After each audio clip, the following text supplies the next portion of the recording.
garçons sont venus vous caresser les pieds? Non, ça va. Il y a des J'ai pas y tomber. Tout le monde savait nager déjà? Oui. Je viens aujourd'hui parce que, alors j'espère que vous le faites pas, parce que c'est qu'on a beaucoup de noyades dans des zones qui ne sont pas autorisées à la baignade et qui se jettent d'un pont pour jouer. Et on a quand même 131 morts depuis le 19 juin. Si vous avez des copains qui s'amusent à sauter de ponts, etc., où c'est pas autorisé, vous leur dites ne fais pas ça, ça peut être dangereux. Vous connaissez Léon Marchand ou pas tous? Oui. Vous connaissez? Bah, dites-vous une chose, Léon Marchand, s'il y a du courant, il ne sait pas revenir. Ah ouais? Bah oui, impossible, alors qu'on parle du meilleur nageur du monde. Hein. S'il saute et qu'il y a du courant, il fera comme tout le monde, il partira avec. On se fatigue.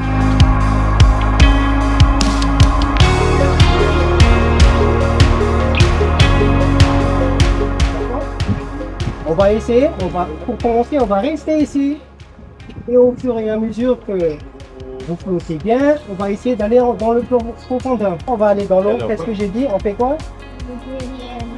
On moule les pieds, on moule la nuque. D'accord. Il faut bien comprendre, donc l'objet aujourd'hui de cette visite, c'est aussi de rappeler les consignes de sécurité et de faire beaucoup de prévention, puisque 75% de ces décès, pour 55%, sont dans des zones de baignade qui ne sont pas surveillées et pas autorisées. La baignabilité de la Seine et de ses affluents, c'est vraiment quelque chose de concret qui est un héritage de Paris 2024. Ensuite, il faut avoir les bons endroits, des endroits sécurisés. Donc messieurs les maires m'expliquaient justement l'origine de ce site, qui était un site historique de baignade, qui avait dû fermer pour cause de conditions sanitaires, qui a pu rouvrir. Nous travaillons effectivement collectivement, là encore c'est un travail que nous faisons tous ensemble, à l'ouverture de points de baignade supplémentaires.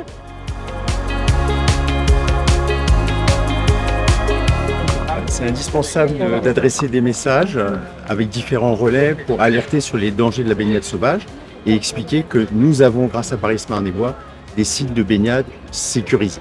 Avec malheureusement les canicules qui ont tendance à se répéter et qui auront encore tendance à se répéter, bien évidemment l'accès à l'eau va aussi devenir un problème essentiel pour l'avenir et pour le bien-être de nos populations. Et d'aller toucher les publics avec des canaux qui sont différents de communication et qui permettent d'expliquer à un jeune que quand il saute, il ne connaît pas la profondeur qu'il y a au-dessous du pont et que dessous il peut y avoir des choses, des carcasses, des rochers, voilà. Et puis c'est toutes les actions d'apprentissage qui sont faites par la Fédération française de natation.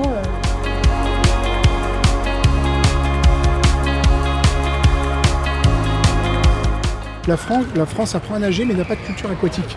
Et donc c'est bien beau de poser des problématiques, nous on est apporteurs de solutions. Donc ce qu'on fait aujourd'hui au travers de ces dispositifs, c'est d'intégrer cette culture aquatique dans la natation de nos enfants.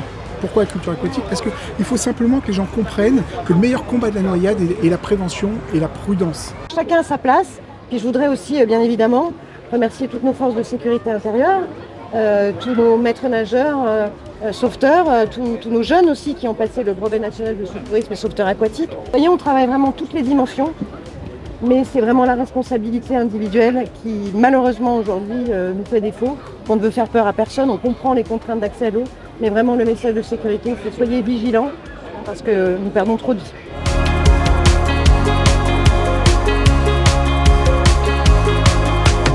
C'est ça l'objet de nos lieux de baignade, c'est organiser et sécuriser la baignade pour tous dans des conditions d'eau à la fois tout à fait propres, saines et surtout avec une vraie surveillance.